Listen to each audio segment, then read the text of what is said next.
Do you want thin legs? Do you want a bigger butt? Do you want a new nose? Dr. Magnusaur. Want bigger calves? Want bigger pecs? Want bigger boobs? Dr. Magnusaur. Want to see in the dark? Want to sense when evil is close? Want to regenerate at a magical rate? Dr. Magnusaur. He's part man, part doctor, and part magical troll. He's the #1 regional plastic surgeon doctor with a place of business under a bridge. He'll slice, he'll dice, he'll stitch you up nice. He's Dr. Magnusaur. Hi, I'm Dr. Magnusaur, and I want you to look the way you should. Come see me under the overpass off of Interstate 355 and 75th Street to get your free consultation today. Remember, you are what people see you as, so let's make sure you look good. Dr. Magnusaur. Making people look the way they want, no questions asked for 25 years. Mention Mind Gap Podcast during your consultation to get a 10% discount on extra limb attachment. This week's episode is brought to you by Elephant and Castle, located at 185 North Wabash and 111 West Adams in Chicago, Illinois. Look, I know you're looking for that perfect English pub experience so you can grab some incredible drinks and tasty food. Elephant and Castle has you covered. They have excellent daily drink specials, happy hour Monday through Friday from 3 p.m. to 6 p.m., and some delicious-ass food for you to chew on while you watch some fucking sports. Come on down to Elephant and Castle at 185 North Wabash or 111 West Adams in Chicago, Illinois, and tell them that Mind Gap Podcast sent you. Well, howdy doody, everyone. On this week's podcast, the mighty and unequaled Bailey stops by to chat with Justin and me about, well, her. Aside from being an incredibly funny performer, she's also fantastically interesting. Did you know you can find her regularly performing at Comedy Sports and Riff, Chicago's musical improv party at I.O.? Well, now you do. In this episode, we discuss her disdain for people who refer to improv as stand-up comedy and how she stays away from horror films and books because her imagination is so intense that the horror continues well after the story ends. We then have a new segment called The Minute, where we take a fan's opinion on something and discuss it. In this case, we explore whether or not Al Pacino and Robert De Niro peaked early in their career and have continued to play the same characters for the remainder of their acting careers. If you'd like to contribute to The Minute, simply hit us up on our social medias at MindGap Podcast and let us know how you feel about something. Keep it short and sweet, and Justin and I will discuss it in the show. All right, buckle your seatbelts there, little ones, because we are leading a full-scale charge into episode 230 of Mind Gap Podcast. Mind Gap Podcast.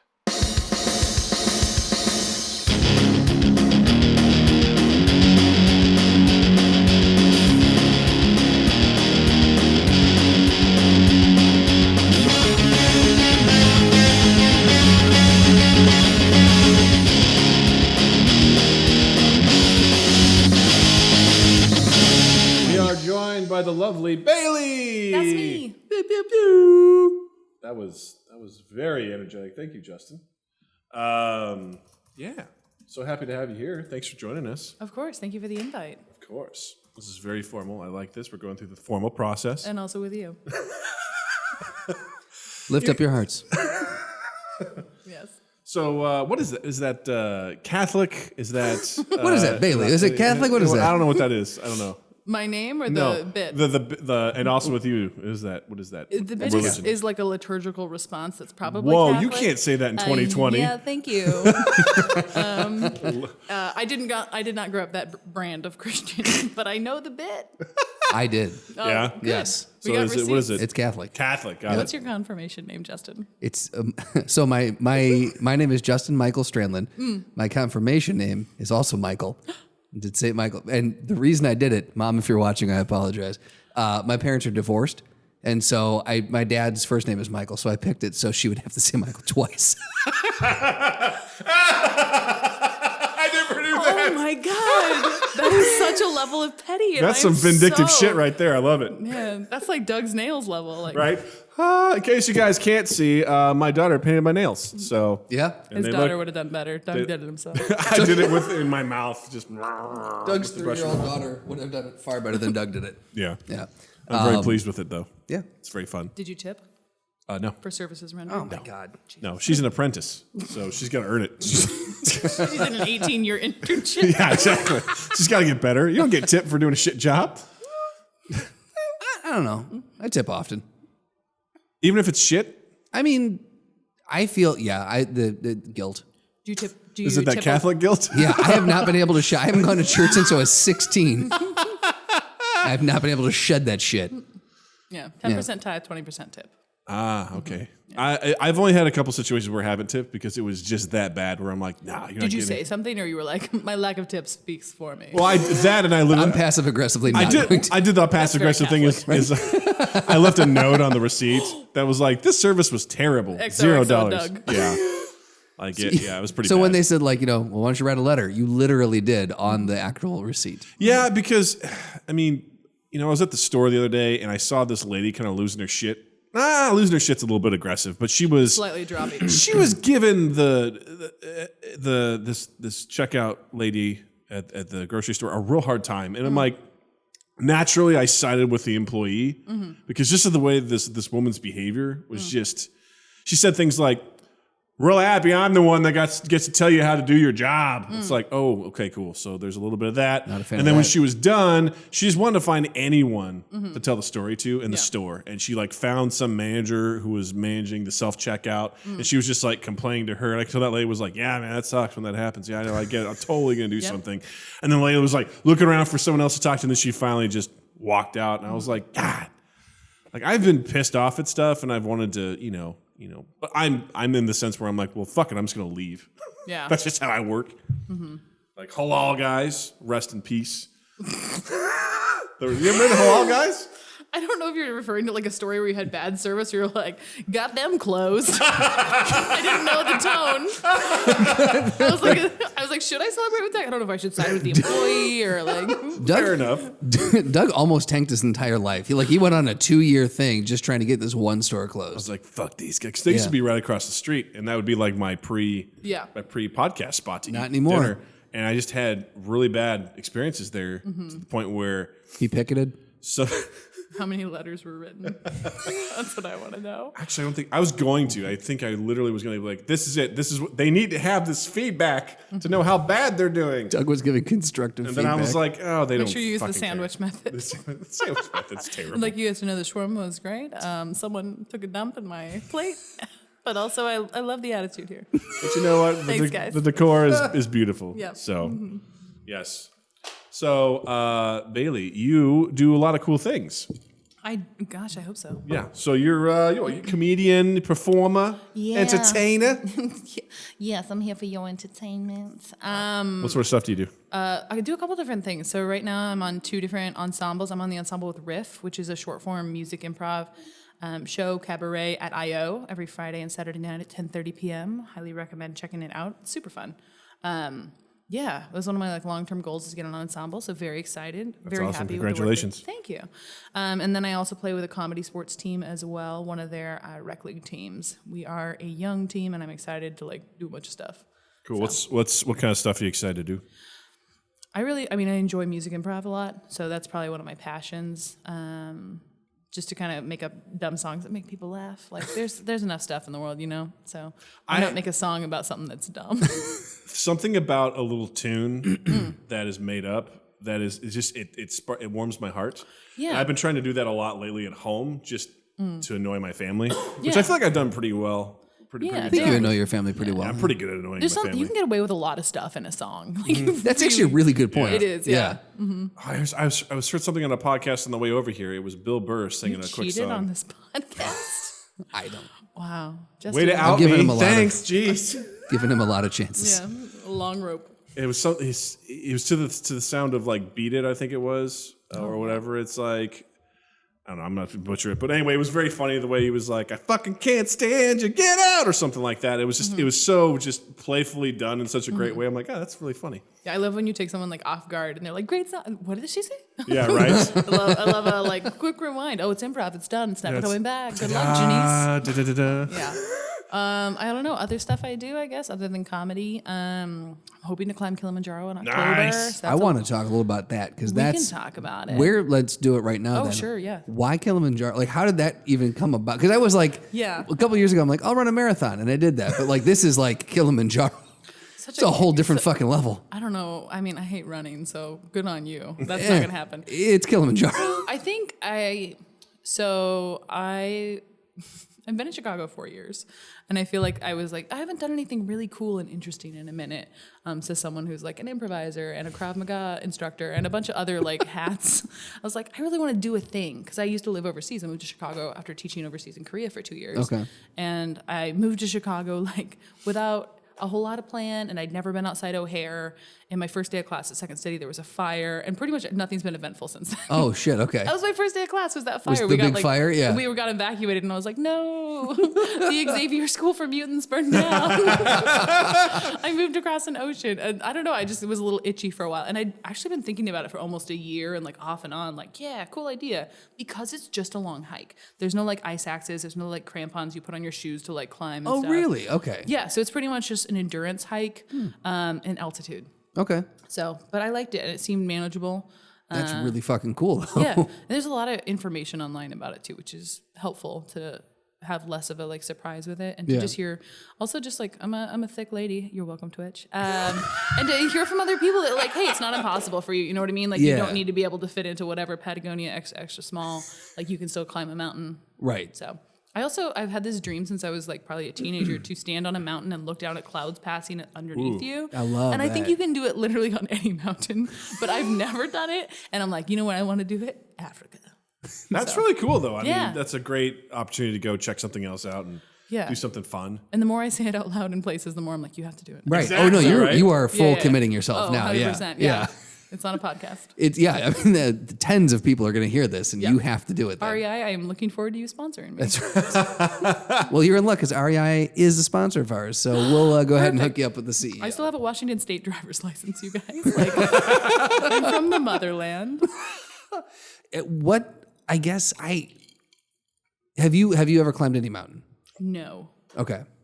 Then it just seems like such a random. I love the fact that because it's something that I would never have the balls to do, and so I just find it fascinating.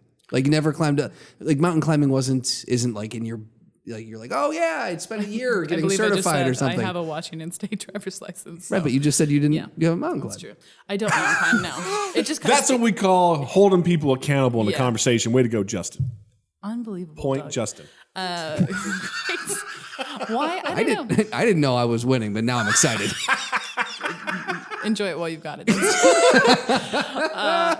Just wanted to do something big and crazy. And I mean, I'd moved to Korea with not a ton of plan, like to teach at a school, and was like, I'll just stay a year. Stayed another year. Did a bunch of trips. Like, yeah, this seems like a good idea. I'll go to the Philippines. Didn't book a hostel, and survived. So I have a good track record. So you're like, I know I can probably get through this. Yeah. And also, I mean, I trust whatever, like, they're all certified. You know what I mean? That's like, awesome. Going on different companies and stuff. Yeah. Yeah. That's really cool. Yeah. So tell me how you feel when someone goes, hey, Bailey. Mm-hmm. I almost, I'll do it the full thing. Hey, Alyssa. Oh, yeah, that's my grown name. What are you doing in stand-up these days? Unbelievable. Stand-up is not what I do. It is not what I have sunk thousands of dollars you go up on into. Stage and you tell jokes, right? Yeah, stand-up is like a solo sport. It's like golf. It shouldn't be done. The only thing I would change is that golf's not a sport. But anyway, I appreciate what you said. That's true. I agree with you. If you don't work up a sweat, and it doesn't count that you're standing in the sun in Florida, it's not a sport. It's not a sport. I'll say it here. I'll say it proud. I'll say it wherever. No, I like improv, I think, because it is a team sport. It's like basketball, you know what I mean? You just you have a general plan, what you want to accomplish, and but everything's made up, and you could never see the same game twice. Yeah, it's pretty exciting. What are some of your comedy pet peeves? Other than people calling improv stand-up. Yeah, every time you get into like a lift at like aisle, they're like, oh, you see some stand-up? I'm like, my God, in the name. What are some of my pet peeves about comedy? So you're going to go play. You're getting up on stage. Yeah. And you get a suggestion. And then, one of my pet peeves is when someone intros you as like, you're about to see the best thing you've ever seen in your life. And you're like, please, no. Worst.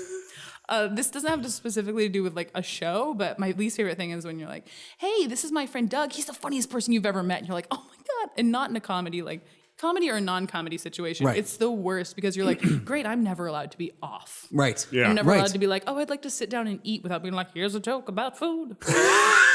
You know? Like all the time. Right. That's one of my least favorite things. Even though I know people do it like with positive intent, I'm like, oh Yeah. no. Oh yeah, no, because you are fully then pimped out into just that. Oh, yeah. The same thing goes, and I'm gonna throw you under the bus a little bit on this. Good. The same thing goes where when like we were talking about Gilbert Godfrey previous, and Doug's like, oh, he does a great Gilbert. Do your Gilbert Godfrey impression, and I was like, this is not the right point to Can't do help that. but notice you still haven't done it yet. Right, So I'm just saying. Or when somebody goes, tell us a joke. I'm like, it's not how improv works. Someone did that to me. I'm like, no, that's not what it's like. Go be funny. Excuse me, give me a couple beats. I'll get to the You're jokes. Like, hold on. First thing first, let's do an organic opening by myself. Whoosh. I was an ear of corn. Do you ever just ask someone for a suggestion when they do that? Or just turn to a room, like they're like, oh, you do improv, do something funny. And then just turn and go, all right, I need a suggestion. Maybe something that like... hurt you in your childhood. Right. Anyway. And they're like, yeah, my dad walked out. And you're like, great. I was an ear of corn. That's the wind that's leaving you. Yeah, it represents your dad's second family. On that one, you could just turn heel and walk out. Yeah, you could. Yeah. It would be a very quiet 19 minutes. The guy in the booth. Are they coming back? Yeah, that's great. You leave those fucking lights up the whole time. Oh man, that is always a sad time when the person calls the lights and you're like, I have a great idea. I'm about to edit, and you're just like, oh. Yeah. That's yeah. Which I understand. Like I've been the lights puller, and you're like, I think this is the right time. But when you hear someone audibly go, oh, so I try and never be that person. That's got to be a great like unintended button on the end of a bit though. You hear the lights and oh. Yeah. Like, well, they're not coming back up for your one last idea. So. It'd be funny if someone goes, hold on, actually, we're a couple more minutes, and they bring it back up. Right. Like, go for it. Talk about just deflating all of the momentum. I would, if I had lights at that moment, I would literally pull up whatever Justin Bieber song was queued up and be like, good luck improvising over that party. I'm the captain now. If it's not an actual show, like where it's been like sketch show where they actually plan out the music cues or the interludes or whatever. I've noticed that it is some of the worst possible music cues when they pull lights and you're transitioning. I don't like. Do you feel like it's like a necessity? They're like, we're gonna have now volume 35 up there, and you just play this over and over and over again. I don't know. I don't know what that's like. I feel like whenever I've chosen stuff after lights come up, it's always like you want something with a little bit of beat, so people are like, get out of the theater so we can get all the drinks and empty cups and trash, you know? And like something with a beat, so they're not just like, let's sit here and talk about that scene. Yeah. I read into it that there was a shark who was sad. And you're like, wow, that scene was about a garage sale, but thank you. Or, you know, the really great lights pullers, I don't know their name, the tech folks, who can Lights pullers work in a song that you referenced. Oh my God. That of them, like, they're like, Pro got status. I feel like Here those are comes- few and far between, but those people are just... It's just like a little Easter egg for you, like, hey, they did the thing that they said. I know, it's so nice. Isn't it funny how like you It's can, like a callback. It's pretty It much is. a callback, but then the tech person gets to be an improviser as well. I love that so much. The little things have. So obviously you perform a lot in the city. You're in my experience, you're basically. I mean, you're doing way cooler stuff than I did, but a lot of times you're playing for other improvisers. So sometimes, in my experience, it was like you feel hypercritical, or I always felt hypercritical of myself because I'm like, if I can make these guys laugh or they enjoy it, I'm good. But then you go to the Muggles or the other folks out in the world, and you barely do anything. And they're like, oh my god! Yeah, I would say in the two theaters that I've spent the most time, Comedy Sports, oftentimes at their like rec league or house team shows that I spend a lot of time at, it's one of the most supportive rooms, and it is so often a majority improvisers, but it's also people on other teams. So they're like, oh, I see what you're trying to do. So they kind of see ahead of the joke, and they're like, I recognize it even if it doesn't land, and they're very supportive. And then Riff probably gets more Muggles because IO just has like probably more foot traffic in there coming out, like, oh, it came out of Shakespeare, walking to our show, Right. kind of a thing. So yeah, it is amazing and something that I don't think is that funny. oh my God, we played this game called Raised by Wolves, and it was like raised by, and you replace wolves with something else. Okay. And it was like knights. Like someone was like, yeah, like a knight, like on a horse. And so I was like, we were raised by a family of knights. And I was like, the only newspaper in our family we read was the Medieval Times. And it's not the funniest joke I've ever said, but this guy laughed so, like he laughed through the next person's joke. And I was like, where are you? I want to find you. And I want to reward you with eye contact, direct eye contact. But that's kind of nice, right? Because you get both. But I'm like, either way, it's a really supportive room. When you go back home, do you ever, perform for your family, or are you ever like a situation where you're out with friends and you're like, da-da-da-da, and they're like, oh my God, that's amazing. You're talking on a phone, but you don't have a phone in your hand. When I get the puppet out and give somebody ventriloquism. It's so funny. I was a performative person, I would say, but I didn't do performance. I played a lot of sports, which is why I had that great metaphor about golf and basketball earlier. And in my school, at least, like it was so hard. Like if you really wanted to like do sports well, you could not also do like the musical or whatever. And so I was probably a performative person at my church and things like that. Made it sound like I went to synagogue. I didn't. It was, but things like that, like small things. And then I was a singer, obviously, like at church and things like that. But it wasn't until I went to Korea that I really did like real scripted stuff. And there was an English-speaking expat theater troupe there, and that's where I really started doing stuff and doing it well enough that people were like, "Hey, you should look into this. Like, you should try improv. You should move to Chicago or New York or LA and do something." So I was like, "Chicago, it is a place I've never been outside O'Hare." So I literally just kind of up and moved. It's great. That's awesome. That takes a lot of courage, though, to do that. Like, again, I love the concept of being able to, like, I'm going to go to Korea. I'm just going to go to here. I'm going to move to Chicago on a whim. Like, that takes a lot of courage. Korea, you're like, I can do anything. And that's, like, such a like, friendly country to, like, foreigners, because they know that, like, most of us are there to, like, do a service, get paid, of course, but, like, you're here to help our kids learn a lot of times. So people were 99 times out of 100, like super respectful and very cool. And I mean, all the signs are in English and everything's easy for you as a English speaking foreigner. Right. So, but once you've done that and you're like, yeah, I've been weeping in like what equates to like a bodega as someone like counts the change out of your palm because you don't know how to count the money yet. Right. And like you're just trying to buy like a piece of bread or whatever. It sounds like an orphan. Like probably more likely like a candy and a loaf of bread and some soda and some whatever. Right. But you know what I mean? Like I remember Groceries. I was so frustrated and I was like counting wrong and she was saying the number in Korean and I hadn't figured it out. I'd probably been there like 6 months. So I was like, I should know how. Oh. And I had the coins and I literally just put my hand out and she just very nicely, like a little bird pecking, just grabbed all the coins and I just went, I said, Korea, like, come help me now. And just left and went back to my house and was like, all right, maybe I'll just watch Supernatural or whatever. Which is the comfort food of TV shows. For single women everywhere. That's hilarious because I remember I used to work in a hotel and I've had that where people were visiting and they just would put coins in front of me and they're like, I'm like, I got you. Yeah. I was like, boop, boop, boop, there you go. Once you've been that person, the amount of grace you extend to others is just astronomical. Like when I hear people like argue about, and I'm sure this is not a political show. Lay it on us. When people like talk shit about immigrants, I'm like, and I was a very well treated immigrant, like obviously like a lot of really great privilege there, but like once you've like cried and like struggled and like got on the wrong bus stop in the wrong direction and people are just like, I had a woman walk me almost a mile to the right bus. Like once you've been that person and people have extended that grace to you, it is impossible unless you're a real dick to not extend it outwards, right? And to recognize like the reason you go for a reason, right? Like you're not just like, let me jaunt over the border. Yeah. There's always a reason. So. Exactly. Mm-hmm. Yeah, we talked about this recently, just like dealing with folks who don't speak the same language, and you will never finish that conversation successfully because they're speaking a language and you don't speak it, and you're just like, well, good day, thank you, and you kind of move along your way. And I would always just feel horrible when that happened because I'm like, I was not able to help you, and I feel awful. I feel stupid. I'm sure that person feels stupid, and it's like we weren't able to accomplish anything, but we still left in a positive note. Like, honestly, smiling is just the greatest equalizer across the world, and trying to do something. There's so many tools, right? Like apps, things. That's the thing. I was just going to say is I actually had a very successful in the last apartment my wife and I lived at. The building owner, his mother-in-law lived there, and she was like in her 90s. I think she was Romanian and didn't speak all but like 2 words of English. And there was one time where she had an issue, and she came up and knocked on our door. And we were like, you could tell she was definitely, there was worry in her eye, and I didn't know what she was saying.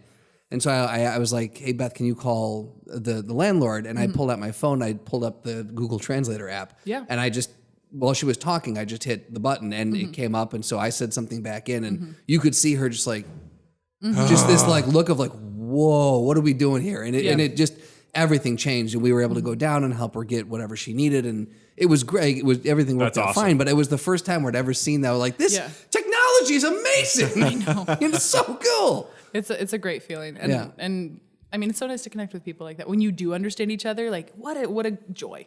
Like seriously, both of you are just like, it's my birthday too. Oh my God, we figured it out. It's so funny, because you see that connection when people would come to the hotel and they'd be like, do you speak French? And I know just a very little bit of it. And I was like, and they'd be like, and they just like unload, and I'm like, whoa. I was like, I get to the point where I'm like, don't even say that, because they'll be like, no. Just sounds like something I would say accidentally. Like, do you speak accidental? And they'd be like, yeah, that's a different level of French. The Cardi Bourgeois. Nice. So then I would just say no, and then like I would say their room number in French, and they'd be like, "Oh," I was like, Isn't "Yeah." that fun? You feel like a wizard. And I was like, and then you turn right. They're like, oh, "He said right in French." Oh, I was like, "That's all I got." And then come down there, they're like, "I'm like, no, I already said everything I know." You just tell them the room number and how to turn right again. Yeah, and they're like, keep going back to that. I used to be like intermediate level Korean probably when I left, like not like super high level, but like we can have a conversation at least. And just like that. A conversation. Honestly, probably to them, yes. That's probably what they heard. They're always really gracious. Like, your pronunciation's great. And I'd be like, thanks. And someone's like, they're probably just. And I was like, I know. It's the same. You're like, I'll hi, take it. Right. I'm excited to go to dinner tonight. They're like, that's good, Bailey. You've done great. You pronounce it very well. My favorite is apparently because I was not in Seoul. I was in this smaller city called Daegu. It's like the 4th or 5th largest city, and it's regionally the accent sounds different. I can't tell you guys, absolutely not. But I took a Korean class at like the Korean embassy here when I got back because I was like, I miss it. And they were like, why do you speak with a Daegu accent? And I was just like, it was the proudest I'd ever been in my life. I like texted, That's actually really fucking I texted cool. everybody I knew in Daegu and was just like, I'm still yours, everybody.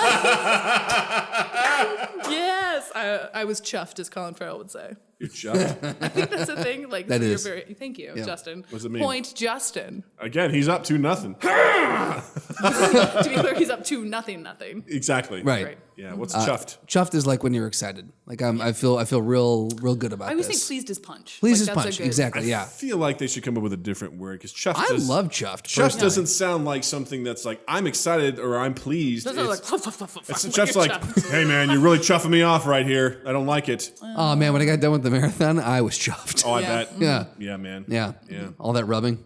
Yeah. No good. Yeah. Things I hope I don't say after Kilimanjaro. I had a rash and it was chuffed. Oh my god. See, that's You met why my dog that's why I don't Chuff? run. That's why I Remember don't my run. dog Chuff? The one that get hit by the car? Yeah, man. Yeah. He's hanging in there. Yeah, That's good. 3 legs, but he makes it. he's quality though. I mean, is. he's the wheat. There's no chuff. Yeah, exactly. That was for us. Nice. That was for us, Justin. That's 2. That was a Christian kid joke.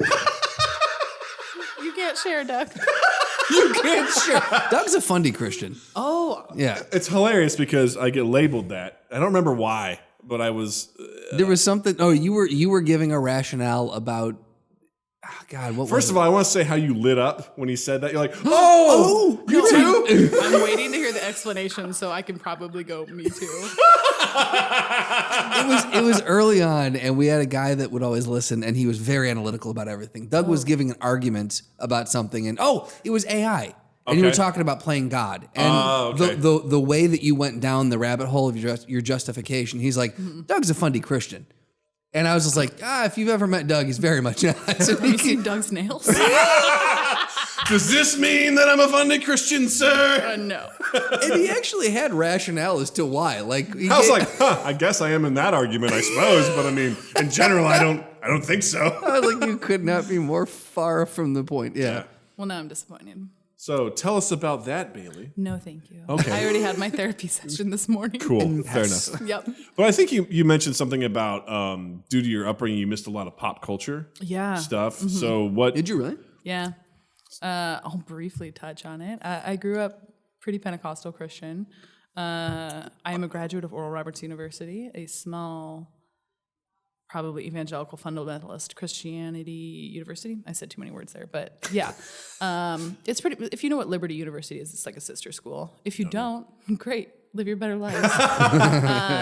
Yeah, it's just very small. But I met a lot of people there because it is such like a weird, unique school. And I grew up in a small town, like 10,000 people. So for me, going to Tulsa, Oklahoma, to this school was a big jump, or was probably a natural jump to be like, there's a Sonic next door. I love it. Yeah, and so I just didn't watch a lot of stuff. I think that was a couple reasons. Number one, like my parents were very concerned about outside influences, but then also I was just a busy kid. Like I played a lot of sports, like I did camps.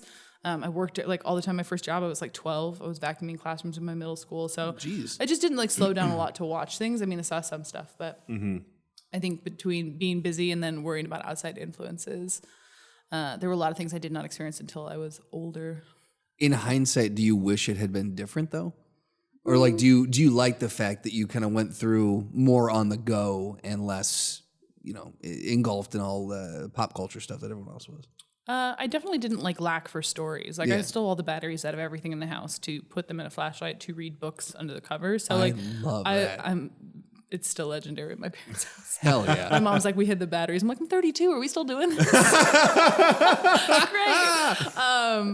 So I definitely never wanted for stories, and I think that's why I've always been like a creative and lover of stories. But I think as far as like watching things, like there are still some references I don't always get. But also there's a lot of things I've like read on the internet through like meme culture. Like I've learned, or I'm just curious naturally. So I'm like, oh, when did it become 2:30 a.m.? I bet I'm reading so many Wikipedia pages. My history is horrifying. But there's some things like I don't understand, like a secretive Nim joke, because I was never allowed to watch those because my parents, to be fair, like non-blue stuff is terrifying. Yeah, I mean, really, that cartoon is pretty... Yeah, and everyone's like scarred from it. And I'm like, I have my own scars, thank you. I've seen Jumanji. And I want to touch back on this too, because All Dogs I heard Go to Heaven. Oh yes. Oh my god, have you guys heard of a movie called Rockadoodle? Yes. It is. Yes. Those are my top 3 scariest movies. I'm 32. I will put receipts down. I don't watch scary movies, but like I can still hear the drums from Jumanji. Like I was 19 years old and I was like, I love school. I can handle it now. I don't need to sleep under my brother's bed. He doesn't live here anymore anyways. And I changed the channel, and you know how it's like dark for a second and then the audio kicks in? It's like the drum started and my brain just went, nope. We didn't even get the picture. And I was just like, nope. Wait, so all you've seen of Jumanji is a black... No, I've seen the whole movie. Oh, okay. I saw it when I was a kid. I saw it, I think, when I was 10 years old at somebody's house. Gotcha. And I was so Okay. scared that I slept under my brother's bed. This is called backstory, Justin. Okay. And I slept under his bed. I was so scared. It was not a good time. But I was very freaked out by it. I was scared mostly of like getting trapped somewhere. That's Like interesting. that's the nightmare distilled That's down. interesting. Okay. So are you a claustrophobic? Not really. I don't think I'm claustrophobic because I can handle stuff, but I have noticed that like lately, like if it's a really crowded CTA train and I can't breathe and I haven't like asserted my space, that I'm like, I need to move or I need to do something or I need to take my mind off of it. But I'm not gonna have, I'm not gonna panic or I'm not gonna push people, but I'm like, I'm uncomfortable and I'm noting that I'm uncomfortable and then it just like continues to ramp up. Yeah, it just escalates. I feel like I've been getting more and more. The older I get, the more I in that vein, because I used to have no problem with crowds, and then this last Christmas we went to the tree lighting at the Millennium Park, and I've never seen like the crowd there was. We've gone there the last 5 years. This year was fucking insane, and it's the first time where I turned around and looked, and I'm like, again, I wasn't like I'm gonna freak out or anything, but it was definitely like. All right, if this doesn't happen in the next like 20 minutes, we're leaving because I can't. Yeah, I feel the same way about like Lollapalooza. Like, oh geez, I mean, Louise. I don't want to go because I can't easily get out. Same thing about like Wrigley. Like, I tell people, I'm like, we're just gonna sit for like 30 minutes because I hate getting like packed into like cattle chute of like getting out of a theater or anything that's like huge like that. Yeah. I get a little. I don't like we said we wouldn't act on it, right? But it's just something like I am uncomfortable and I am noting that I'm uncomfortable. You can feel the anxiety swelling. Yeah. Yeah. See, I don't know if I get nervous. I just get annoyed, and that's why I'm like I don't want to be trying to get out of here as the same as everyone else, and it's just this mass of people all trying to go to the same place, and then everyone's going to get on the same goddamn train. If your feet are tired, they're going to continue to be tired as you get on the train. People are going to be drunk or what it's like. There's just this list of things where my mom used to always like we would leave events early to avoid the crowds. I was like, I don't understand that. Now I'm like, oh, I fucking get it. Right. Like, People we're getting forget out how of like here. human decency works in those situations too. So it's like I don't know if other people are having the same experience and their brain turns to like I must push or what, but it's the only time I've ever almost gotten in a fight in Chicago, which everyone outside Chicago was like, there must be fights all the time. You must be scrapping for food. Right. It's the apocalypse. It's like Mad Max over there. All you guys eat is have- the hot dogs and the pizza. You have duels in Grand Park. Yes, if only. But we used to work at an Apple store, and it was right at North and Clybourne, and so a lot of times the trains would be packed, right, coming north from Malala, and so I remember I squeezed onto a train. We were at Fullerton, the next stop, and it's like people forgot that when the doors open, like you let people off the train first. And I was right on the door, so I was like, okay, I need to step out first. The doors open, all these like youths trying to push in, and I was like, and I literally said to a kid in his face, I went, let people off, and he was like, whatever. And so I did the turtle shell attack, which is not a Krav Maga move. I was wearing a backpack, as Mars wanted to do, and I just turned and I used my backpack and like slapped him with it, pretty much like a beaver with a tail. Like that was it, you know. And like he like pushed me in the back, and I literally thought to myself, here it goes. Like when you're about to throw up, and you're like, here it comes, and I was like, We're into it. we're about to fight, and I was just like. Feeling it, and I like turned around, and the train emptied enough that I was able to stand far enough away. But that kid was watching me, and I was like, "This kid's with his other little bros, like, heading out to Schaumburg. Like, let's fight. I'm a city woman now. Like, I'm grown. I spent 2 years in Korea, motherfucker. Like, you know. I'm a certified Krav Maga instructor, and I will break you. I've been waiting for this moment. You're like, this is what I've been training for. It really is. This is what we play for. It's true. Yeah, I had a similar incident. It was one of my 5B shows at Great place for IO. a fight to break out. right? And I was in my nice slacks. I was in my nice collared shirt. Oh yeah. And Your I performance. had an umbrella because it might rain. Oh, not as a prop. And I was in the Red Line, and it was Pride weekend. Oh yeah. At night. And I was on my way back, and we stopped. I can't remember the stop. I think it may have been Fullerton or something. I don't remember the train lines Do you want me anymore. to name all the stops real quick? No, that's cool. I can't. That's good. Great. Start at the top. Howard. Next. Jarvis. Dan Ryan 95. And all of a sudden, I heard this commotion. And I was like, oh, what is this? And I just see this group of people just like marching backwards, but almost like a dance. They were On kind the of platform? like, yeah, on the platform. It was kind of like this. Was it a flash mob? It seemed almost like, your The Sharks and Jets? Like Yep. these people were just like moving backwards, and then there was a crowd in front of them that was like going that was after. also- And then I heard someone had a taser. Oh, I thought you were going to say like the beat drops. And then all of a sudden,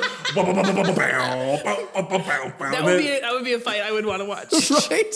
and so Sorry, I heard back a taser going off. People started Back to- screaming. I want to real quick. Yes, let's go Did back. you recognize that it was a taser? Did you see that it was a taser? I heard it and I saw sparks. Okay. And I was like, that's not good. And No here I one am was just, falling in love. and I'm doing no. Got it. Just want to be clear. I'm just standing there in my nice clothes and everything, and there's these 3 drunk girls, and one of this girl was out of her mind. She goes, "Someone's got a gun!" She just shouts that, no. and everyone's like, "What?" And I was like, "Okay." I'm sitting there just going, "Just stay calm, Doug." And you're on the train or you're On the platform? train, Yeah. because the train's just stopped at this point. Yeah. Doors are open. The guy's like, "Well, I can't fucking leave yet." So it just moves past us as they go. People Yeah. are shouting everything, and finally it's Yep. ding dong, doors closing. I was like, Yeah. just made it out of that one. Like it was just the best like bystander situation where I'm just watching just all this shit happen, Yeah. and I'm like, cool, nothing happened to me. Thank God. yeah. What a missed opportunity for that girl to be like, It's Harry Potter. Oh my god, Expelliarmus. Espeto Patronum. Expecto Petroleum. Patronum is lightning. Yeah, I love it. that's how it goes. So speaking of horror, It's like, man, speaking of horror, yes. what was the last horror film that you saw? Oh man, I think it's hard to classify horror because I really, strangely, after what I've said about horror movies, I have a really vivid imagination and I'll lay awake from like a book. Just because you're crafting the picture in your mind and stuff, right? I think the last probably horror movie, if we're calling it a horror, would be like Alien and Aliens. But I love those movies. Oh, those are my favorite movies. Because Ellen Ripley is like ideals. The best. She Yeah. is amazing. She's amazing. I love her. So I guess if we were calling that a horror/thriller, those would be the last ones I watched. But I wasn't scared of them. Okay. Man, I guess the last like true horror movie I would have watched was Liv Tyler was in it, and I want to say a bunch of kids with like bags over their heads with X's. Oh, it was a remake of something. Strangers? Yes. Is that it, I think? I don't think, is that just the title? I feel like there think might be it a few is. bonus words. The Strangers. Something like that, yeah. But I watched it with like a bunch of people. Strangers. Yeah, I watched it with like a bunch of people in college who were like, don't act scared. And I wasn't into any guys there, and I didn't need to act like I was scared. I needed to like cuddle.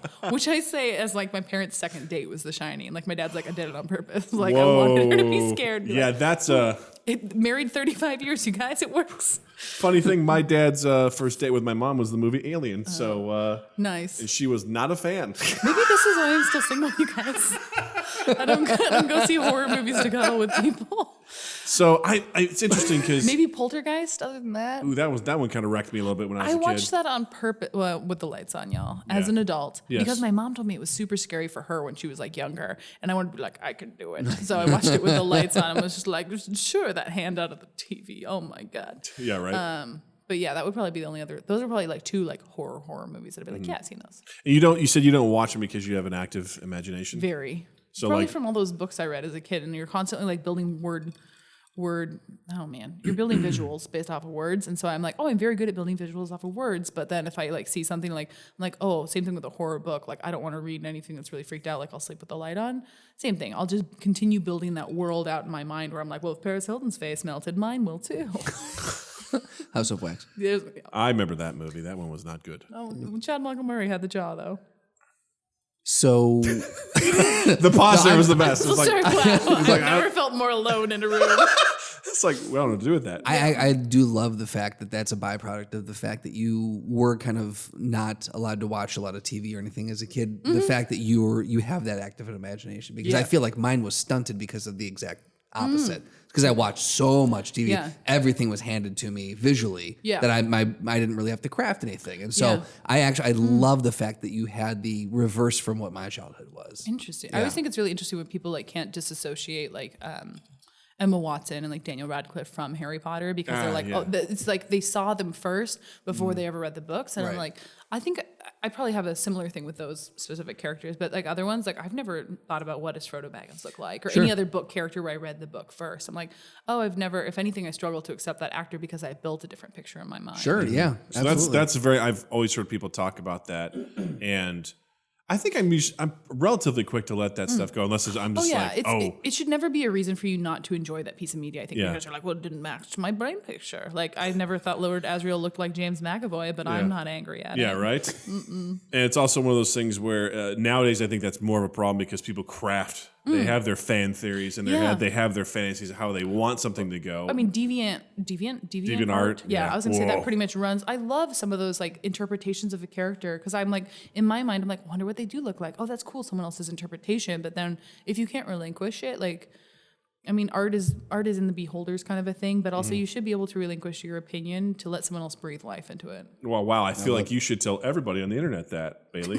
Get on that. Yeah, Send if out a there's whole, one thing, That's the title of this episode. Yeah. That whole thing. Relinquish it. if there's one thing we should talk about as former Christian kids, it's breathe life into things. Relinquishing, yeah, because and I've been victim to that as well, where I'm like, I have something in the way that and Justin and I have talked about this at length, where It's Justin, James Bond, isn't it? no, not at all, Oh. where Justin has to basically be like, Doug, that sounds like a cool story, but that's not what happened. Okay, so let it go. Doug will go down fan theory, like rabbit holes. And he's like, but they could have done this and this and this. I'm like, right, but they didn't. Yeah. So Are we going to start talking about Doug's opinions about Rise of the Star The Killer? Rise of the Stars, Star Killer? Wars. The Star Killer? I feel like my opinions are pretty well established out there. Oh my God. About how Raylo I shouldn't was have been a thing. literally in Jewel Osco going, no, what? Platonic bond? No. No. Okay, Doug, it sounds like you did not grow up religious, so you don't know that the hottest thing is someone touching your hand. That hand-to-hand touching? I almost threw up the first time I touched a held a girl's hand. Yeah. Yeah, bro. When they two across distance, they just like touched finger I just pads, recently was like, rewatched Last When they Jedi. retouched fingers. When they touched finger pads. It's so specific. But you know what? That's the best way to describe they that felt moment. every ridge and whorrle. That's exactly just like this. They felt Yeah. there was such a connection Are there. you showing off your nails again? My God. Ta-da! But I just recently rewatched Last Jedi, which, by the way, I still think is the superior movie of I saw it on my 30th birthday and was just like, all right. Yeah, I enjoyed. Yeah, there's definitely weak points, but there's so much more. I think I need to rewatch it. I'm willing to rewatch it, but I just was like, well, I'm going to go back to the episode where we talked about it and listen to Doug tear it apart. I really enjoyed it. Tear it apart? Yes, you did. Yep, 100%. Oh, yeah, you did. Last Jedi? You and Yeah. your brother fucking put that thing down the garbage disposal and just turned it on. Did we? Yes.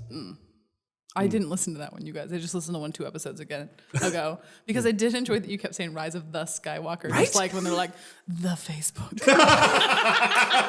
Doug went full dad on it. I watched that movie, The Rise of the Skywalkers. Yes, they had. It's the beginning of the end. That's what I'm going to be doing. The Ray was in there. I was texting Doug as I was listening to it, and I was like, Platonic, it was all in caps. I was like, are you kidding me? I was like, save it for the podcast, Bailey. I did. But it's funny because 2 things. I don't want to go down this road too much more because we've already done it. But one of them being that I was reading an article and they're like, oh, Raylo and how people who really want it. First of all, I hate that they call it Raylo, but Everything gets mushed up. I know. But they're like, oh, people didn't get what they wanted out of that, and I was like, I guess personally, I never saw that as a possibility. It didn't make, in my mind, it didn't make sense. So when they did kiss, I was like, what's happening? Because it just didn't register with me. Doug, how at did all. your daughter get born? I don't know. How did it? You tell me. How did it happen? Woman science. Let me tell you about woman science. Jill will tell you later when you're a little older. And I forgot what the other thing was. But it'll probably come back around. But you were on Raylo, and then I don't know. If it was I don't know where separate. else I was going with it. But basically, there was people. I just never. I never saw that possibility of those 2 characters. So it felt like a jarring. It was so jarring for me. I was like, huh? What? And then immediately dead. And I was like, and he's gone. I think I literally went. Just oh wait, you know what I did? I went What? That's crazy. Yeah. So I want to change real quick. We want to sure. we want to start another brand new segment that we're going to be calling The Minute. Oh. This is a new segment where Ask why we're calling it The Minute. Doug, why are we calling it The Minute? because it's going to take a minute for someone to tell us their thoughts about something, and then we are going to respond to that So thought. keep it tight. So keep it high and tight. So I actually don't like. I wanted you to ask because he hasn't told me. Oh. It showed up on this sheet. It was just called The Minute. I'm like, It all is right. remarkably literal. yes, very much so. So one of our gentleman who was in that Star Wars podcast with us, Sam Cook. Oh, I thought it was gonna be Adam Driver. Adam Driver. I wish. I can't trust myself. Sam Cook wrote, Yeah. I think Robert De Niro and Al Pacino were perfect in The Godfather. Other than that, I really don't think they're good actors, at all. They play the exact same character in every film. Oh, so I'm just supposed to talk about It was it? just thoughts. I thought that was an interesting perspective. Do I just get to talk for a minute, or we all? Oh, no, we all just Oh, sure. As someone who, oh wow, it's been nice knowing everybody here. As someone who's never seen The Godfather, I should. I don't probably think not that's talk. too weird. I didn't watch it until maybe, 10 years ago. Wow. So that was the first time I saw it. It's a good film, but I would say you should see it. But Yeah. I do not hold it against anyone if they haven't. That's the seen same way it I'm yet. like, nah, what are you gonna do? Yeah, Yeah. there's only so much time in the day for I mean- a Christian kid doing sports. That's very true. Yeah, I was very committed. Yeah. And there's 2 of them you have to watch. There's actually, well, yeah. There's 2 of them them. you have to watch. Doug. Full stop. Not 3. Yeah, Oh man. that's a furious drink. So other than thinking they're not good actors, is that what we're? Well, he's basically saying that he thought they were good in those films, but then after that, they play the same character every time. Basically, And that they're overrated actors. I think was his point. Yeah, one trick ponies. You have one speed, one facet. I could see that. I would probably admit that my breadth of Pacino films is not super good. That's what we said, Pacino. Pacino and De Niro. Yeah, my experience is low. By De Niro, I would say, yeah, I agree that there are a lot of similar facets in most of the films I've seen him in. I feel like De Niro obviously had a really great, strong early career. Yeah. And then he hit a point where he kind of was almost like Bruce Willis in a way where he's in a movie and you're like, oof, I wonder if that's going to be any good. Do you feel like both of these actors have such distinctive vocal tones that it's hard for us to separate their characters or maybe those facets because we're like, oh, I know how they sound? That's a really good point because have you seen The Irishman? I have not. I don't have that kind of time. That's exactly what Justin Thank says. you. Point Bailey? Point Bailey. Yeah. Yeah. Yeah. Point Bailey. No, that's forced Point it, Bailey. but I'll take it. Yeah. 2-1-0. So in that movie, the first thing I thought of when I watched this is very much a Goodfellas. Have you seen Goodfellas? It's okay if you haven't. It's fine. Oh man, the mic must have gone out. Wow, I didn't hear the answer. What was that again? Yeah, you might not have heard. She said yes, but it's the faulty equipment. Yeah. A lot of men say my eyes say yes. That was a bad joke. I'm so sorry. Okay, now it's -1. Thank you. Thank you, Bailey. Take it in post. I'm not going to clean it up in post. In fact, that's point. Yeah. There we go. We're back up to 1. Math. But in Godfather, De Niro plays a very specific character, as does Joe Pesci. And I feel like in The Irishman. She wasn't in Godfather. No, I'm talking about Goodfellas. You said Godfather. You did. Oh, did? I'm sorry. My apologies. I'll take that out in post. Minus point. Hypocritical. In Goodfellas, De Niro and Pesci play very distinctive roles, and in The Irishman, I feel like their roles are a little. For some reason, it feels like Goodfellas. So when Pesci is like calm and measured in The Irishman, because he's just kind of a wild. He's a crazy person in Goodfellas. De Niro's pretty sinister in Goodfellas, whereas in The Irishman, De Niro's. I mean, he does some sinister stuff, but you're rooting for him. He's kind of like the main character. But I had a hard time distinguishing or like separating those guys from Goodfellas versus The Irishman. I kept expecting Pesci to be like, you think I'm funny? Yeah. What do I amuse you? I'm like a clown. So he did have a separation from that stereotypical delivery and everything that you would normally. It was just hard for me to watch it because that's what I expect from Pesci, is to Sure. be this very outlandish. But he did a really great job of, playing kind of like a mob boss. Yeah. In a way that was, did stuff behind the scenes and whatnot. But I guess the long drawn out point of all that is I could understand some people having a hard time, just kind of like people see Daniel Radcliffe and they're like, that's Harry Potter. Yeah, and can't that's unsee. all he'll ever be to anybody. And people have to try so hard to try and shed that image. They're like, no. So I think to a certain extent, people, they see Pacino and they're like, hey, it's Pacino doing his screaming his thing. yelly Pacino. Yeah, which I fondly remember him from most of his movies in the 90s. Right. I think Pacino, for me, Pacino falls into that a little bit more through most of his career recently, like his turn as Joe Paterno and who's the suicide doctor? Kevorkian. Yeah. Like I feel like that's definitely you can't just be, Yeah. we're gonna put you under. Like that you can't really do that in those roles. But De Niro, I think, I honestly think the three of them got typecast early on. Oh, yeah. And I think it's kind of unfortunate. I definitely think that De Niro's early work was a little different. The bulk of the middle bulk of his career, he was definitely that same character. But the latter half of his career, I honestly think that he's kind of turning it around. Like with The Fockers, I think he was doing a caricature of himself, and I think he was very self-aware of that. The Intern or The Internship with Anne Hathaway, I think that was far different. And there was one other one he did recently. But I think he's starting to try to take on different feeling roles as the older he gets. Morgan Freeman is one where I like him, but it's the same fucking character. It's the voice of God character through everything he plays. It's probably a fine line, and I'm not a professional actor, but I mean, to find you're like, okay, here's my groove, here's my niche, here's my thing that I'm good at, or something I easily fall into, or maybe don't have to do the character work over again that was really grueling, and then being typecast. You know what I mean? That must be such a fine balance to be like, this is my thing. I'm known for this. I know it's easy, or it's easy for me to fall into it. And then it's just like, oh no, but now I'm only ever known as that. Right. Right. Yeah, well, I mean, you look at someone like Meryl Streep or Daniel Day-Lewis, and I feel like they've Chameleons. They've Yeah, completely absolutely. like sidestepped that in their careers. So like, it's doable. It's just I don't know if is that a measure of an actor, or is that a choice? Yeah, is it an intentional choice for you, for your agent, Right. who's offering the roles, or like, oh, I'm thinking of you every time for X type of role. Right.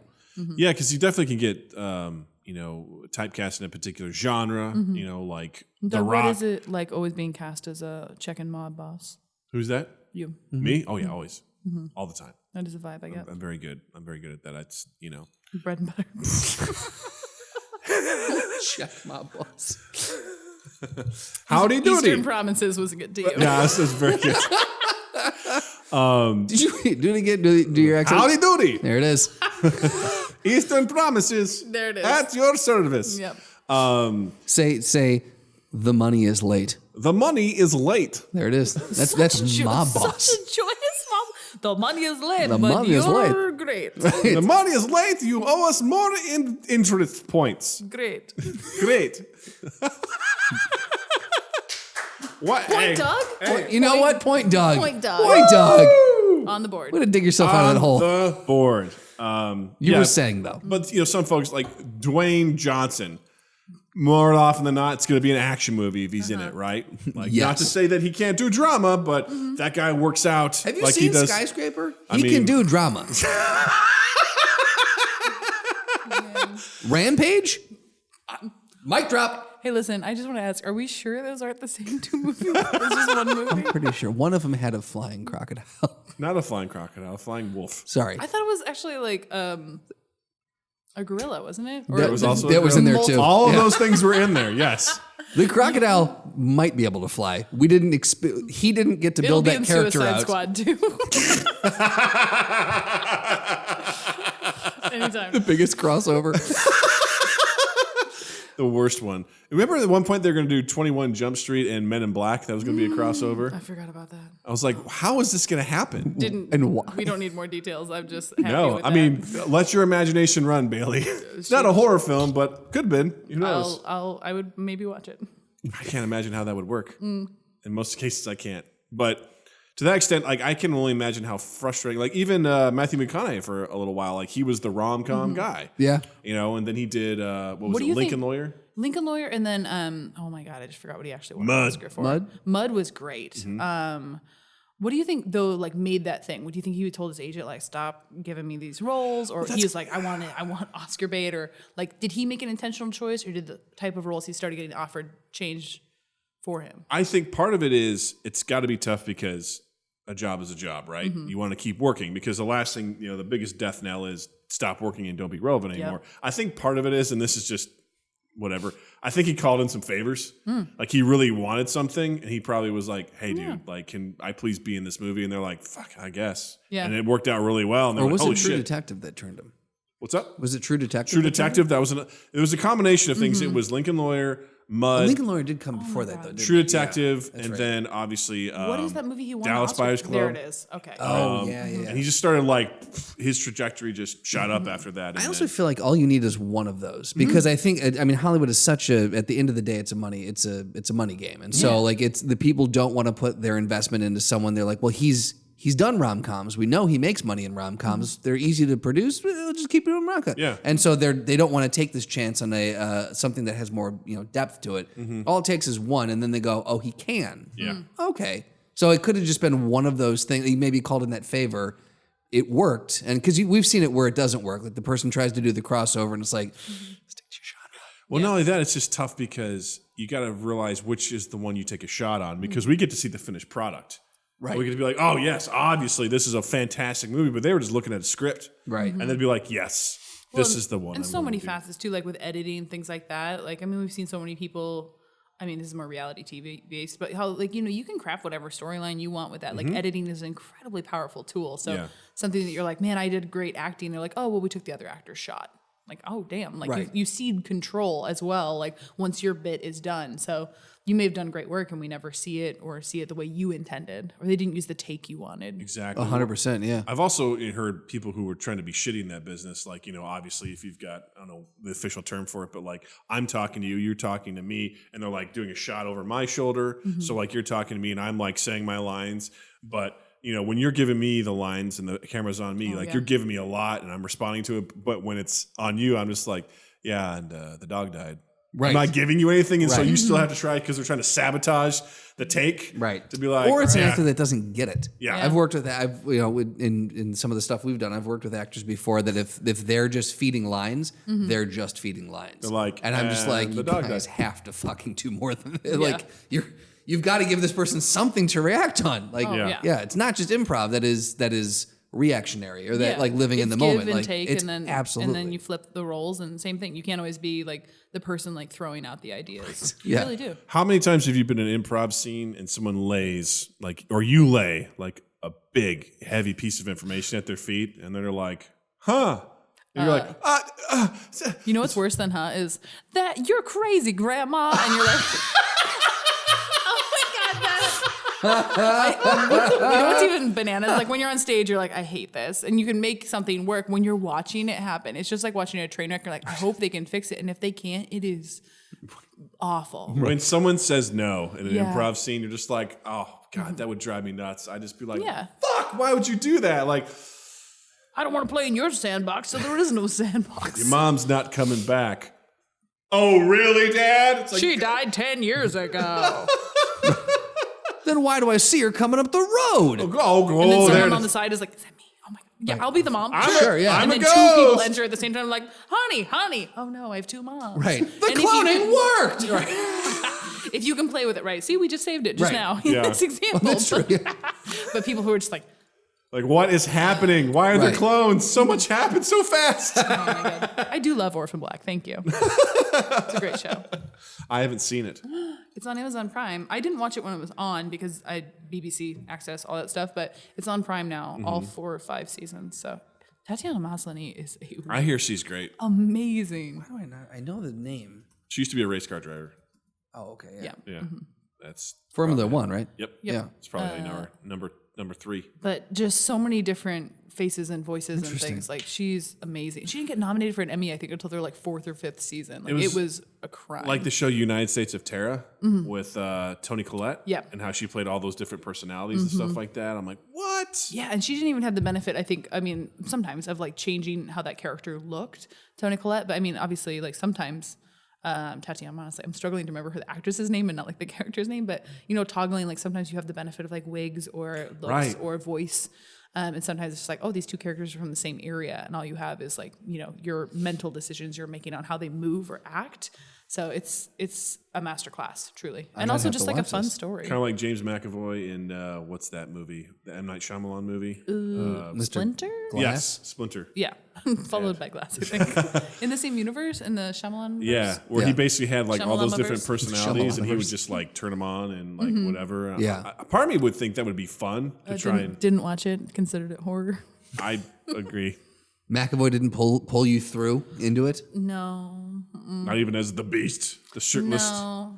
I did have curiosity of seeing it just for never saw it, but to see like how an actor like is going to approach that, right? You're just like, it's going to be exhausting. Oh my God, right? I think I read in an article, Tatiana Maslany said, I have different playlists for each character that helped her like get into that headspace. Great. I love that. That's so cool. I'm fascinated by the process that people go through that, whether it's comedy. Like, Yeah. I could listen to people talk about how they come up with their stand-up routines like forever. Oh, yeah. Like just like what they do, their process. How do you come up with your stand-up routine? Yeah. I just get into a headspace where I think, this is it. I didn't have anything. You know that movie, This Is It, starring Michael Jackson? That's what I do. Yep. Every time. I was going to say, oh my God, I lost it. Oh, Doug, you said a thing, and then I was like, I have a thing to say on that thing. Yeah, Nope, it's it's like fine. comedy, stand-up routines, how people you come know up when with people have like stark, like an onstage character for stand-up, and then their personality when you're talking to them is starkly different? I'm always like, man, how did you get to that character? Is it like an amplification of like you, and you're like turned up to the nth degree or whatever? So I always think that's really interesting when they're like, yeah, my stand-up character, and then unfortunately sometimes, like we were saying, get pigeonholed as that character. Right. But I always think that's really interesting, like that process of like workshopping it too, because stand-up is workshopping it again and again and again, and like, oh, this audience can take that joke, they can't take this joke, or this character isn't welcome in this space. It's truly fascinating, and I don't ever want to do it. I feel like. Oh, go ahead. So it's funny because I've become way more fascinated in stand-up in recent years, and a part of me is like, you know what? I'd like to see if I could do 5 minutes at some point in time. I've been trying to write 5 minutes since junior year of high school. Yes. And Nope. Because the thing that's so just with that is like you're going to eat shit. You will. You are going to fail, you are alone. and it's all you. The highs and lows are extreme. Yeah. If you kill, it's on you. If you fail, it's on you. And Yeah. even the people today, they eat shit. The best ones, because they have to go work out their stuff, and they're like, that joke ate shit or whatever, and they're just trying to craft something that's not hacky. That's your voice and your perspective, and trying to find stuff. And I think there's probably no better feeling than making people laugh. Yeah. I've had a couple glimmers of that in improv where I did a bit and it was like it worked out, and I was like, oh shit. whoa, there's the dragon that Yeah. everyone's trying to chase. Right. But to be able to go out there and just know, you're like, I'm going to fucking slay this room right now. I'm going to make everyone in this room laugh because I got some good shit. I know how to do this. Like, that's got to be so powerful. Yeah. To be able to walk in a room and be able to do that. Bailey, what's it like doing that? Because I see you at work and you do it every day at work. You slay. That is super kind of you. I'm being very serious. Like making people laugh? yeah. What is it like? I mean, Yeah. that's great. It's probably as close as I'll get to drugs.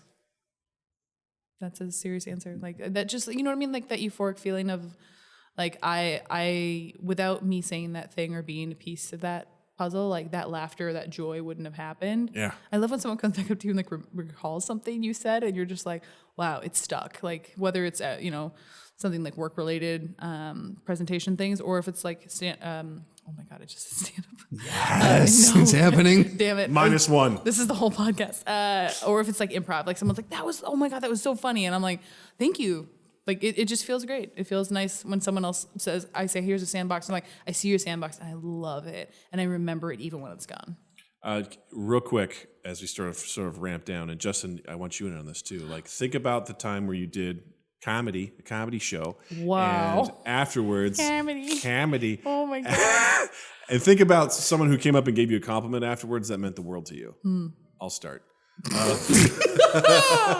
Always the gracious host. We'd like to end this podcast on my bit. Well, I want to give you guys time to think. I threw something out there, so I want to but I remember, this is so ridiculous, but it was when we were playing with the Jessicas, and I did something where I was a king or something, some sort of bit, and afterwards when we came out of Donnie's Skybox, this guy who was in the crowd, like some people were like randomly, I didn't know, like, good job, and somebody goes, Your Highness, and like tipped their hat, and I was like, Nice. I was like, that was a nice like little nod to that. I was like, wow, that's kind of cool. Yeah. You know?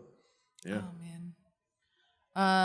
I guess I'll go with this one. After a comedy sports show last year, it was a musical game, and one of those ones where like the host is like calling the genre, and I came up and like this like 90s girl group, early 2000s banger, and it started in a very like I guess like Destiny's Child or Eve kind of sound, Maya, Britney Spears, like 2003 kind of circa. And I was wearing like high-waisted jeans, and I don't know why I just suddenly was like, I'm going for it, and I tugged the jeans down until they were low-rise, because low-rise jeans were a thing. 100%. And I just started like do a little like hip circle, and I just went for, I don't even remember what the song was about. Something, it's never what it's about, right? It's like this is a song about like bacon pies, but low-rise jeans, very sensual pies. And I started singing it. I got done, and someone afterwards was like, that was incredibly brave, and it was so hilarious visually. Like we all knew exactly when you made that choice, and you were just like, yep. And it was like, that's the genre, that's the look, that's the choice you made.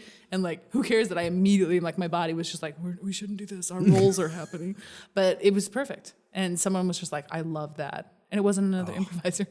That's the big part. Is it was someone completely like a muggle, like you say. Yeah. I love that because you made the choice. You were nervous. I'm sure other people were a little bit nervous, but because you committed, they were like, we're on board. Yeah. And that's the magic of that. Because if you would have pulled back at all, they'd be like, ooh, she's not comfortable either. Then I feel weird. But you're like, nope, we're in the moment. You're we're doing scared it. for me. Yeah. People are like, nope, we're in it. We're in it to win it. But you had that confidence going full on. Yeah. Absolutely. How about you? Oh, I don't know. You know? Is this where we have to give Justin compliments I after the guess. show? I guess. My fishing is working. One of, No, I've not had as near as much stage experience as either of you. I remember distinctly one Jessica's show where it wasn't like I didn't get a specific comment, but I remember coming off like insanely high, and we just all felt like it was our best show. And as a group, we got a lot of accolades for it, which was the one with the was it the rabbit porn? Yep. Remember? Yeah. Yep. We did rabbit porn. And that was that. I thought that was a real fun show.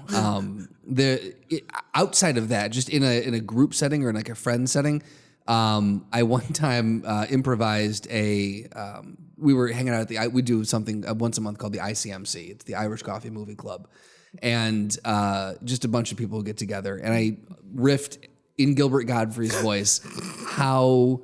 I'm so sorry. Like I said, I'm a person who needs to like visualize. So It was you could help me draw a picture by doing it. It was the origin story of how someone that we're not too fond of came to be, and it was essentially the equivalent of an Aristocrats type thing. And it went on for probably 5 minutes, and by the end, everyone was like crying, couldn't breathe, like. At that point, I was just like, well, I've made it. This is it for me. Yeah. It's great to even be adjacent to stuff like that. You know, like when someone in your group kills, like a friend of mine reached out to me a couple weeks ago. He's like, I'm hosting my company Christmas party. And he lives in DC. And he was like, I have to do like 5 minutes at the top. And then he's just like, I'm kind of nervous and I don't know what to do. And I was like, well, what are some ideas? He's like, well, I have to thank, like the people who organize. I was like, sure, we all have them. You have to check the box. And then I was like, why did they ask you to do? He's like, well, they think I'm funny. I was like, what about you? Do they think that it's funny? And he's like, well, I have this character. He works in like, whatever office of a college is like rich people give you money. It starts with an E and I can remember endowment. Yes. Oh, endowment. Yeah. I Okay, was like endorsements. We got that. But honestly, that would have worked too, Doug. And he was like, I have this character that's like kind of like a rich asshole. He's like, my dad would like give money. Like if you guys would just like, my dad wants to write a check for taxes. I'm already laughing. I love it. Yeah, what do you think this character's name is? Of course it's Chad. Of course. Of course it's Chad. Yeah. And he's like, I can't do Chad for 5 minutes. And I was like, great. So we crafted this plan that I was like, you need to end with like Chad and these like, I was like, you should do like Jimmy Fallon does with like thank you notes, but it should be your Christmas cards, like Chad's Christmas cards. Oh, that's so good. I love it. Yes. And honestly, like we workshop, he's like, this is great. And you kind of wonder, you're like, is someone going to actually like take my advice? Right. Yeah. And so 2 days later, he also got messaged fired. me 2 days 2 days before the thing. I was like, this is very like short turnaround time. Yeah. Like I don't do stand up, as we've said very clearly several times, but I'm like, this is a very tight turnaround. Like I'm worried for you. Right. And on Wednesday, I was like, how did it go? And all I got back was like in caps, babe, with like 6 A's. And he's like, it killed. And I was like, did it really? And he's just like, the VP of the school came up and was like, if no one's told you this, I really think you should do stand up. Like seriously, you should pursue it. You should go like workshop. Somebody gave him a framed picture of himself as Chad. Oh like, my gosh. He had a wig on. That's so fucking awesome. The next day, you know what I mean? Which tells you like Yeah. someone was like, I have to go to Kinko's tonight. It was so good tonight and buy a frame Right. and all this other. And I just even adjacent, like even just giving advice, I didn't even have to deliver it. Like I felt like that deep like satisfaction of someone else like You were a succeeding. co-creator. I know, and I was like, rights. I just want some percentages. That's all I want. I don't know what the standard consultant fee is in DC, but I feel like it's high. Yes, it's $3,000. It's 3,000 Checks out. flat. Yeah. But for women, only $2,700. Thank you. Truth. Heart. I'm letting it breathe. I'm letting it breathe. Yeah. Those are the two things: Chad Michael Murray joke and this that you guys are like, we'll just sit. Sit in it. Feel it. Yes. Twitch. Feel it. Feel it. Speaking of feeling it, Hey. Throwdown. Woo! Wow. Twitch, you're welcome. Let's see if I can catch it on the. Wow. For anyone who's not watching on a visual medium, that was terrifying. Yeah, it was good. I watched it. It was funny. That was a lot. Yeah, it was a lot. Doug, have you explained the throwdown? She's listened. listened to the podcast, right? Yeah. Have you listened all the way? Did you make it all the way through? I think so. I 'Cause didn't it's realize tough. it looked like both of you were about to very violently sneeze. I didn't realize what it was going to look like, and I was like, something's happening. Yeah. What was this part? They're ramping up. It's the final boss. It's the final boss. That's kind of what it is. Yeah. So in today's throwdown, we basically a throwdown. We pit two people against each other. Oh, yeah. And one comes out alive. That's essentially Two we have to enter, figure one out. leaves. Yeah, I also would like to go back. I do think that Kylo Ren should have won over Darth Maul. We said Darth Do Maul. I get didn't we? to? Yeah. Sorry, Sam Cooke. She's not sorry. Sorry, not sorry. I would love to hear I your. think Ray Park would beat Adam Driver in a fight. Yes. 10 of 10. Yeah. But For sure. those characters, yeah. Can we hear your like 30-second like rundown of why? Oh man, This is the minute with Bailey. Right. 100% all stunt people are like muscle, 1000%. And Ray Park did all of his own stunts as Darth Maul. So 100% Ray Park could take Adam Driver despite like his extremely long limbs. Like Adam Driver is just like limbs and an expressive face. He's gangly. Yeah. Even though he was a former Marine, I feel like it's been a few years in Juilliard, so he's softened up. That's my take on that. And then as far as Kylo Ren, I just feel like that character and force work, like, I don't know, double-sided like saber aside, like, I don't know. Maybe it is just because of the long limbs and soft face. He's got a hilt. Yes. He's got a hilt. Man, give the man a hilt. Give that man a hilt. So today's throwdown. Oh, I'm excited. It's very special for you. Very, very special. Oh my God. We are bringing back Mr. Adam Driver, and it's an Adam Driver form, right? Oh my gosh. So it's Adam Driver versus the one and only ball of insanity that is Nick Cage.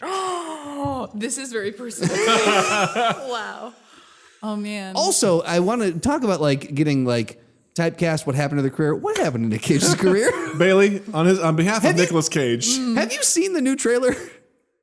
for what? I was like silent. For Nick, I don't know. Nick Cage has had like 6 movies in the last Oh my 4 God, months yeah. come out under the radar. He had some. It's amazing. He had some movie come out. Oh my God, I feel like it starts with an M, and he was like playing some like survivalist in the woods or logger, and his wife died, and it was incredibly trippy and weird, and like it was just all Nick Cage's like face and blood in the woods in the Pacific Northwest. I was like, this is my brand. This is really all that was is a documentary crew just followed Nick Cage around for a while, and they crafted a story about it. Yeah. If you want to lose a body, it's Hey, in I'm the going woods into the in woods. Want to Oregon. come with me? Yeah. Yeah, Warning, you have to. there's You have gonna to be make sure real blood. quick. Doug, can you say Oregon? Oregon. Okay, Justin. Oregon. Perfect. No one said Oregon. Yeah, I don't- No murders to be had. Oregon Trail. That's why I was I like, hate no. Oh, so what do I feel like with Adam Driver and Nick So Cage Nick Cage and Adam Driver. So I think the question was what happened to Nick Cage's career. versus Adam Driver's career? I want to find out what. Is it Prisoners of Ghostland? No, that's not it. Sorry. That sounds He's like got. I'm just gonna go through and read a couple Nick Cage. Oh my God. Bailey looks really I uncomfortable was right gonna say, now. are you reading a list? Like, I feel like it started with an M, but I might be Is wrong. it Wally's Wonderland? No. Is it Mandy? Yes. Okay. I was right. It was with an M. The What's the like blurb? for Mandy? Yeah. I hope it's Nick Cage in the woods, chainsaw, Oregon, blood, The and trippy lighting. The enchanted lives of a couple in a secluded forest are brutally shattered by a nightmarish hippie cult and their demon biker henchmen, propelling a man into a spiraling, surreal rampage of vengeance. That's the I feel like Nick Cage I'm gonna wrote one that. more. I'm gonna one surrealing more. spiral of rampage of vengeance. I'm gonna one more time ask the question: what happened to Nick Cage's career? IRS. That's He, you know what? He owes money. That's what happens when you buy an island, guys. Accurate. Does not end well. I'm gonna open up a whole bunch of these things What here. happens when you buy fossils and spend money on that's that? Oh, right. Primal, that was one of them. He's a big game hunter, and a tiger gets loose on an airplane, and he's hunting him on the airplane. That was But those are just like, I mean, obviously not iconic Nick Cage roles. Like, No. I did a show where it was like 7 Nick Cages battled for Supreme Cage.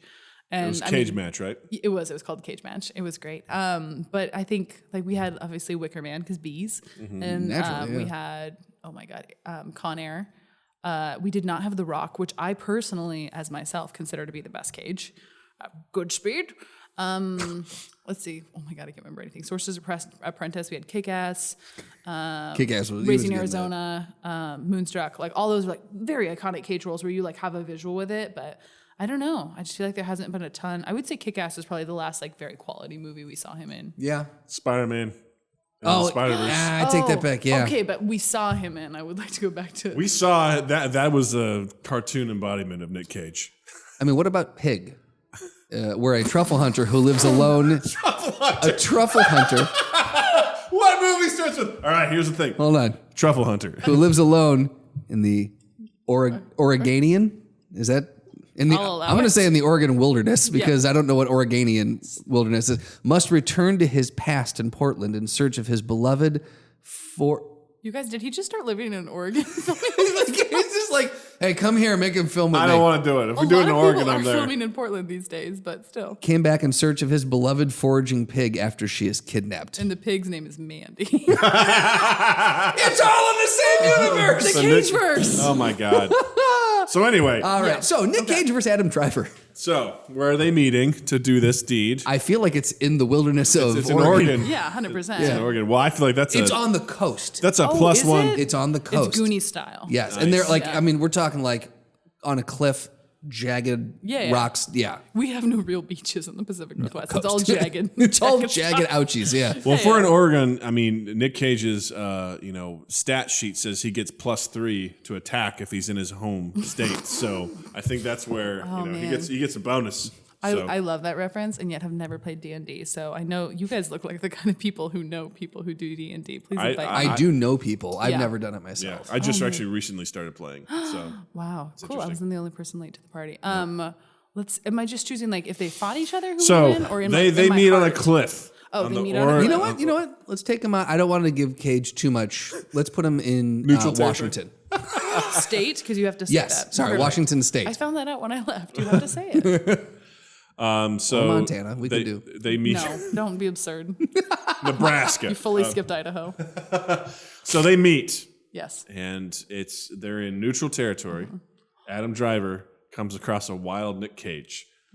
Is there another kind? I feel Perpetually. like it's Mortal Kombat and someone's just gonna be like, fight!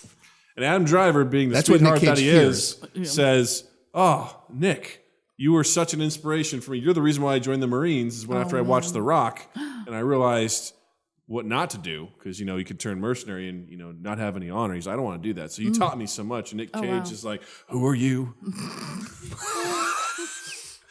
And Adam Driver's like, "I'm Adam Driver," and Nick Cage is like, and that's where the insults start coming. To the point where Adam Driver calls him a fraud and a failure. Wow. Nick Cage calls him gangly. Okay. And what happens? Who wins? Who wins that fight? You're a Krav Maga instructor. Physical fight. I am a Krav Maga instructor. Oh man, I mean, they both honestly are probably pretty gangly dudes. If you think about it, Driver just fills a lot of our screens right now, so I feel like we're like, that dude is gangly. He is, but so is Cage. I mean, both like long horse-faced men, like just a lot of limb. In a fight, I'm gonna go with Driver. He's younger. He also did that like starvation movie a couple years back, and so I'm like, he knows. Oh, Silence? Yeah, he knows like what it's like to scrap. You know what I mean? Like, And he has where is legitimate- Andrew Garfield? I bet he killed him. He ate him. We haven't seen him since. He ate him for his essence. Yeah, for sure. Well, also, I mean, Plus, he has legitimate Marine training. well, I was going to say he has Marine training, so I feel like that gives him a pretty And we big can bonus. talk shit about Juilliard, but I mean, there are people that don't come out of that building. Right? Facts. Right. Yeah. For real. 100%. Some people don't survive. I saw Center Stage. It's fine. They're eating for their essence. Yeah. I hate that thread. So creepy. Eating for the rest. It's very oh my god, not Patronus. Patronus is what you battle it with, but in Harry Death Potter. Eater. Yeah. Yeah. No. Or No, a Death Oh, Eater. I'm sorry. Oh, fuck. Dementor. Yes. Yeah. Okay, I was like, oh man. Eating for the essence also sounds like the Paula Deen offshoot show on Food Network. Welcome back to Eating for the Essence. Here we have a small poor child. I'm going to eat him. This is where the ritual happens. The blood sacrifice will begin promptly at midnight. Who's ready to take back 5 years? I am. I do feel like We need some butter. yeah, always. She's never without. I do feel like Cage could definitely. I just say Cage. I tell you what, Cage, Con Air Cage. Adam Driver may have the Marine bunny training, pack. Yeah, he has Marine training, but he but Nick also Cage has also trained himself. Yeah. Which that says something. Yeah, very like French lieutenant's whatever wife. Yeah, he's kind of just like a couple steps under Seagal in that regard of like, you know. Yeah, I still think the seed of like Nick Cage bananas in like Moonstruck, where he just like screams about like, I lost my head, I lost my wife. Like I'm like that Colonel of Crazy, like meeting Adam Driver's like Colonel of Crazy when he yells in Scarlett Johansson's face. Like man, I feel like. Or he's like, traitor! Yeah, You know? it's like in every movie where that like red blob of something that J.J. Abrams movies touches like air, and it's just like, oh man, now the planet explodes, save your people or whatever. Like that's what would happen. Like one of them is red essence and one of them is oxygen, and you're about to lose your planet. Like we would literally lose the planet if those two fought. Yeah. But who would win? We've would determined win? all of us lose, but yeah. That is true. No matter, We what all tagline lose. is that? Whoever wins, we lose. I think That's it's Alien versus Predator. Predator. Excellent. High five. Plus one Point to both. Doug. Yay! Plus one to both of us. Let's see. If one of them had to win, I'm just gonna go with. I love my Nick Cage. Like Really? Adam Driver, you've lived a good life. You've done good work. You'll be remembered. Really? No, I mean, of I course was, not. I was gonna say, I feel like Cage is I feel feral, some- but I yeah. feel some kind of like loyalty to the nights I've spent watching The Rock. I've been like, yes, I love this movie. I Even want that to- one line where he's like, how in Zeus's butthole did you get out of the cell? I definitely. Oh man, here's a dumb story. Have you ever seen those like jelly kind of things like women will throw in the bathtub and they smell good? Like they have like a soft outer. Yeah, soap? Yeah, they're soap, but they have that squishy thing. Yeah. Oh, Right, shampoo. like if you push the it's like this. He's thing, doing like the size shtick. of a marble. Shame on you. But you know, like you remember when Nick Cage like has that like ball of whatever the green stuff is, that's Oh, like right, the right, right. toxin, and then he like shoves it in a man's mouth. I then used to think about shoving that in someone's mouth. And like get the green ones and be like, oh, shove it in their mouth, they're gonna die. And then Nick Cage is gonna stab himself with a syringe, and then there's flares. It's like, I've yeah, always wanted to light a flare because of that movie. And I I've thought you'd never. be like, I've always if wanted to we shoot knew adrenaline that- directly into my heart. No, I think he does it. Does he do it in the stomach? I don't know. It doesn't do his heart, I'm pretty sure. He's like, "Hua!"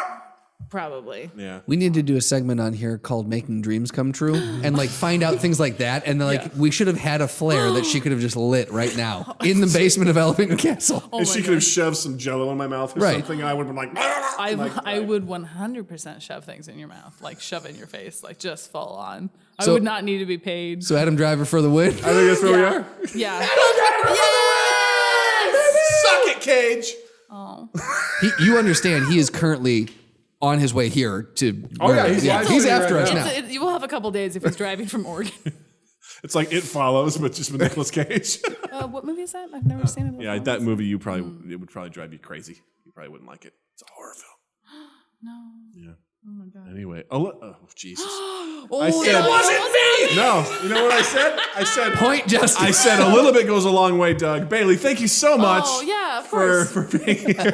Un pull goes a long way. Thank you so much for joining us. This was an absolute blast. Obviously, this is your point where you can promote anything you got going on. Obviously, you got shows. If people want to follow you on social media, where can they find you? Where can they see you? Oh my god, yeah. If you want to see shows, I'm pretty often in Riff at IO Fridays and Saturdays at 10:30 p.m. And if I'm not in it, 6 other people who I love and are great comedians are in it, and you'll have fun no matter what. I'm also every other Sunday at Comedy Sports, but if you miss me on a Sunday, again, there's great people there. I really can't talk bad about it, but if I'm there, I would love to entertain you. On Twitter, Alyssa_Bailey, and on Instagram, A_Bailey. What about Facebook? Oh, the Facebook? That's my secret life. I also have a blog still. I haven't escalated to podcast level. It's BaileySayWhat.com. Nice. Also, do you have anything you'd recommend, like a book, show, anything like that? I mean, obviously you plugged Orphan Black. Oh my God, I wish it was pop culture related, but I just finished the most phenomenal book and I can't stop talking about it. It is called Educated by Tara Westover. I heard you talking about that the other day. Yeah, it's nonfiction. I feel like it goes really well with this brand we've been talking about. She grew up, her family is like Mormon survivalists in like the woods of Idaho. And she never stepped foot into a classroom until she was 17 when she started going to BYU. She studied to take the ACT when she was 16. It's phenomenal. It was like the book of the year for like 2018. So I just got to it. I think my wife read this and told me about this. It is amazing, and it reads so well. I struggled to read nonfiction. Like I said, I was raised on stories, so I'm like, I always want the next chapter. It's probably why I'm bored with my life, and I'm going to climb a mountain this year. It's happening. But it's so well written, and she jumps really well between like her going to school and like she's in a classroom and she finds out what the Holocaust is because she tells somebody, she goes, yes, she goes, I don't know what this word is, and someone's like, that's super inappropriate. And she's like, I don't know what this word is. And like, she's genuine, no guile, doesn't understand what the word is and has never heard it. And like her professor tells her afterwards, like, if you're going to act like that in my class, like don't come back. And so she like looks it up and she's horrified. She'd never even heard, not just of the word, but of the incident itself, which is even crazier, right? Yeah. My wife did read this book. Yeah. She told me that story and I was like, oh, okay. Can you just imagine the shame, like finding that out and then like, I mean, there's no chance to defend yourself and be like the next class and be like, hey everyone, I wasn't a dick. Right. Like trying to come back and I lived off the grid for 17 years. Yeah, and I'm so ashamed of it and all these other things. But it was amazing. I read it all in 2 days. It was Nice. 10 of 10 recommend. Educated, Tara Westover, if you haven't read it. Other stuff I'm watching right now? Oh my God, I can't think of anything in the moment. It's totally good. I'm You horrified. recommend no, you shouldn't be. Justin, what do you got? Breaking Bad's good. Check that out. That was a fun one. Up to date. Season 6 of Schitt's Creek premiered. So get on that shit. Because it's going to be a tearjerker. Tearjerker of a season. It's going to be Nice. I started reading the Witcher books. So You did? I did. Okay. They're great. Did you watch the show? I did. I haven't started yet. good. I'm 2 episodes in. It's good. I paused it because I'm watching I went Breaking to, Bad. it's not a big sell to go. That's good. No, I liked it, but I understand why people wouldn't. So that's the thing. Okay. So we can talk more about Henry it. but- Cavill doesn't have it anymore. Oh, he does. He got Okay. it. Oh, that boy got it. he got it. He Okay. good. He Show good. your nails, Doug. He got it. So I recommend the book. The book is also very good. So I'm looking forward to read the other 6 that come after this one. So Oh, man. it's gonna be great. Is the universe like complete? You know how they're like, oh yeah, you can start reading I don't know if it's done. like George yet. R. Martin, and they're like, oh well, the books aren't done. I don't know if it's completely done yet or not, but I'll get there and we'll find out at the end of that road. So, gang, don't forget you can find Mind Gap on all our social medias at Mind Gap Podcasts. That's Facebook, Twitter, Instagram. We also broadcast live on Twitch, usually Tuesdays, but follow us on social media to find out exactly when. Follow us, like us there, and also check us out on YouTube. That's where we post our episodes. We post other fun videos, and we'd very much appreciate a subscription, a follow, a like, a share, all that good stuff. And Justin exists digitally as well. That's true. Instagram and Twitter at Justin_Michael, spelled Mikel. It's the fun way of spelling it, and it's only one Michael in this instance. Yes. You can also, while you're in the online realm, check us out on Apple Podcast, Stitcher, Spotify, and Google Podcast, wherever you can find and consume the podcasts. And then share us around, like us, rate us, subscribe us, all those things. Sharing's the big one. And then 2east8th.com/mindgap, and then 2east8th in general. Hopefully we've got some fun stuff coming out this year for you. Yay! Bailey, thank you. Of course, we did it. Justin, thank you. Doug, thank you. Twitch, thank you. Justin Michael, thank you for your participation. Listeners, thank you, and we'll see you next time on My Get Podcast. Everyone, we lift up our hearts to the Lord. Let us give thanks to the Lord our God. It is right to give him thanks and praise. Anytime you're ready. Bananas. Seattle. ASMR.